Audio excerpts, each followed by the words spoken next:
Welcome to my channel. ఈ వీడియోలో ప్రభుత్వ ఉద్యోగ పెన్షనర్లకి కొత్త పీఆర్సీ, కొత్త స్కేల్స్ అమలుపై సంచలన నిర్ణయం అండి. పూర్తి వివరాలు వీడియోలో తెలుసుకుందాం. వీడియోని ఎక్కడే కానీ స్కిప్ చేయకుండా ఎండ్ వరకు చూడండి. అప్పుడే ఇన్ఫర్మేషన్ పూర్తిగా అర్థమవుతుంది. వీడియో చూస్తున్న ప్రతి ఒక్కరు వీడియోకి లైక్ చేయండి ఫ్రెండ్స్. ఈ వీడియోని తోటి ఉద్యోగ పెన్షనర్ మిత్రులతో అయితే షేర్ చేయండి. కొత్తగా మన ఛానల్ చూస్తున్నారు, ఇంకా సబ్స్క్రైబ్ చేసుకోకుంటే వెంటనే మన ఛానల్ అయితే సబ్స్క్రైబ్ చేసుకోండి. దీని ద్వారా నేను చేసే లేటెస్ట్ వీడియోస్ అన్ని మీ వరకు రీచ్ అవుతాయి. అలాగే మన అఫీషియల్ వెబ్సైట్ అయినటువంటి ఏపీ ఎంప్లాయీ న్యూస్ అండి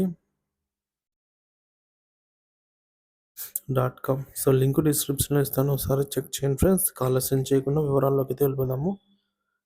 ఆంధ్రప్రదేశ్ మరియు తెలంగాణ పీఆర్సీపై ఆంధ్రప్రదేశ్ మరియు తెలంగాణ ప్రభుత్వ ఉద్యోగుల పే స్కేల్స్ విషయంలో మరింత స్పష్టత రానివ్వకుండా ఈ రెండు రాష్ట్రాలు కూడా రాష్ట్ర ప్రభుత్వాలు పీఆర్సీపై ఎటువంటి తాజా నిర్ణయాలు ప్రకటించలేదు. కొత్త పీఆర్సీ ప్రకారంగా ఉద్యోగులకు అనుసంధానించి బేసిక్ పే మరియు ఇతర అలవెన్స్లను సవరించి అందించాల్సి ఉంది. అయినప్పటికీ వీటి అమలుపై ప్రభుత్వం స్పందించకపోవడం ఉద్యోగుల్లో నిరాశను కలిగిస్తోంది. కేంద్ర ప్రభుత్వం 8వ వేతన సంఘం ఏర్పాటుపై ఆసక్తి. కేంద్ర ప్రభుత్వం త్వరలో 8వ వేతన సంఘం ఏర్పాటును ప్రారంభిస్తున్నట్లు సమాచారం. దీనిపై కేంద్ర ప్రభుత్వ ఉద్యోగులు మరియు పెన్షనర్లు ఆసక్తిగా ఎదురుచూస్తున్నారు. ప్రస్తుతం ఉన్న 7వ వేతన సంఘం సిఫార్సులు 2016లో అమల్లోకి వచ్చినప్పటి నుంచి 2026 జనవరిలో వాటి కాలపరిమితి పూర్తవుతుంది. ఆ సమయానికి 8వ వేతన సంఘం సిఫార్సులు అమల్లోకి వచ్చే అవకాశం ఉంది. 8వ వేతన సంఘం ద్వారా ఉద్యోగుల జీతాల్లో కీలక మార్పులు. 8వ వేతన సంఘం సిఫార్సుల ప్రకారం కేంద్ర ప్రభుత్వం ఉద్యోగుల మినిమం బేసిక్ పేనే భారీగా పెరిగే అవకాశం ఉంది. అంటే దాదాపుగా డబుల్ అయ్యే అవకాశం ఉంది.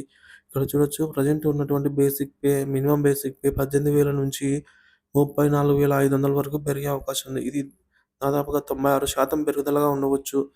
ఈ పెరుగుదలతో ఉద్యోగుల బేసిక్ పే రేటింగ్ మాత్రమే కాకుండా house rent allowance, travelling allowance,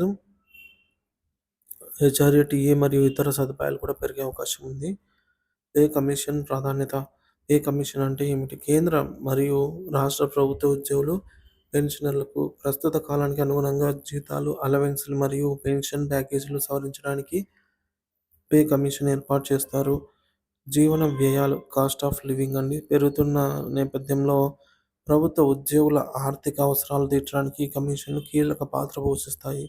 సాధారణంగా 10 ఏళ్లకు ఒకసారి వేతన సంఘాన్ని ఏర్పాటు చేస్తారు. దీని ద్వారా ఉద్యోగుల జీతాలు మరియు సదుపాయాలు సమీక్షించి కొత్త సిఫార్సులు అమల్లోకి తెస్తారు. 7వ వేతన సంఘం ఒక చిన్న పరిచయం. సో 7వ వేతన సంఘం ఏర్పాటు గురించి అండి. సో 2014లో ఏర్పాటైంది. అమల్లోకి రావడం అయితే 2016 నుంచి అమల్లోకి వచ్చింది. సో 2016 నుంచి ఇప్పటి వరకు 7వ వేతన సంఘం సిఫార్సులే అమల్లో ఉన్నాయి. 7వ వేతన సంఘం సిఫార్సులతో జీతాలు సగటు 23.55% పెరిగాయి. మరి పెన్షనర్లు, ఉద్యోగులు సమానమైన ఆర్థిక ప్రయోజనాలు అందాయి. 8వ వేతన సంఘంపై ఆకాంక్షలు, ఉద్యోగుల ఆశలు. పెన్షన్ స్కీమ్లలో మార్పులు. ప్రస్తుతం అందుతున్నటువంటి పెన్షన్ సవరణలు చేయడము, అలవెన్స్ల పెరుగుదల, group A, group B, group C ఉద్యోగులకు అనుగుణంగా హెచ్ఆర్ఏ, డిఏ, టీఏ వంటి అనుబంధాల పెంపు, విద్యుత్ మరియు ఆరోగ్య ఖర్చుల సబ్సిడీలు. ప్రస్తుత ఆరోగ్య మరియు విద్యా సంబంధిత ఖర్చులకు సంబంధించి వెలుగులో మార్పులు. ఇక 2026లో అమల్లోకి వస్తుందా అంటే 2026 నుండి 8వ వేతన సంఘం సిఫార్సులు అమలులోకి వచ్చే అవకాశం ఉంది. కేంద్ర ప్రభుత్వం వచ్చే పార్లమెంటు సమావేశాలు ముగిసిన వెంటనే ఈ కమిషన్ ఏర్పాటు ప్రకటించవచ్చు. ఏపీ మరియు తెలంగాణ ప్రభుత్వాలకు ప్రేరణ. కేంద్రం 8వ వేతన సంఘంపై చర్యలు తీసుకుంటుండడం రాష్ట్ర ప్రభుత్వాలు పీఆర్సీ ప్రక్రియను వేగవంతం చేయడానికి ప్రేరణగా నిలవచ్చు. ఉద్యోగులు ఎదుర్కొంటున్నటువంటి పీఆర్సీ ప్రక్రియలు త్వరగా పూర్తి చేయడంపై రెండు రాష్ట్ర ప్రభుత్వాలు కూడా దృష్టి సారించాల్సిన అవసరం ఎంతైనా ఉంది. Thank you for watching this video friends. So మొత్తానికైతే 8వ వేతన సంఘం ఏర్పాటు కేంద్ర ఉద్యోగులు మరియు మరింత ఆర్థిక భద్రతను, మెరుగైన జీవన ప్రమాణాలను అందించనుంది. రాష్ట్ర ప్రభుత్వాలు కూడా తమ ఉద్యోగుల పీఆర్సీపై స్పష్టమైన నిర్ణయాలు తీసుకోవడం అత్యవసరం. జీతాల పెరుగుదల మరియు సదుపాయాల సవరణ ద్వారా ఉద్యోగుల జీవితాల్లో ఆర్థిక స్థిరత్వం వచ్చే అవకాశం ఉంది. Thank you for watching this video friends.